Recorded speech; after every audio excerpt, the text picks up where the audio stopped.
April மாதம் 3ஆம் தேதி வெள்ளிக்கிழமை. பாருக் முதல் அதிகாரம் 15-22 வசனங்கள்.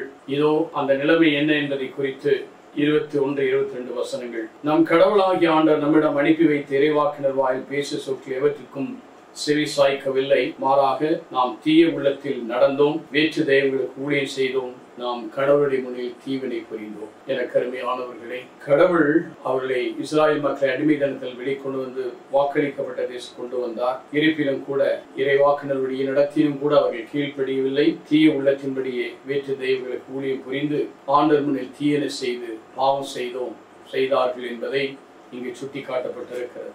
இன்றைக்கு நாமும் இப்படிதான். இறைவன் நம்மை நிறைவாக ஆசீர்வதித்திருக்கிறார், நம்மை எல்லா தீமையிலிருந்தும் பொல்லாப்பிலிருந்தும் பாதுகாத்திருக்கிறார். ஆனால் ஆண்டவருக்கு நாம் இன்னும் செவி சாய்க்காமல் இருக்கிறோம். மேலும் உண்மையான தேவனாகிய இறைவனை பின்பற்றி அவருக்குள் நம்மை அர்ப்பணித்து வாழ நாம் அழைக்கப்படுகிறோம்.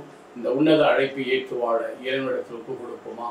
எங்கள் நல்ல ஆண்டவரை, தீய பிரசனத்திலிருந்து நாங்கள் வெளிவரவும் உண்மையான தேவனாகியமை நாங்கள் அறிந்து உம்முடைய அன்பில் நிலைத்திருந்து நிறைய அன்புக்குள் வழி நடத்த அருள் தாரும் எங்கள் நல்ல தகப்பனே. ஆமென்.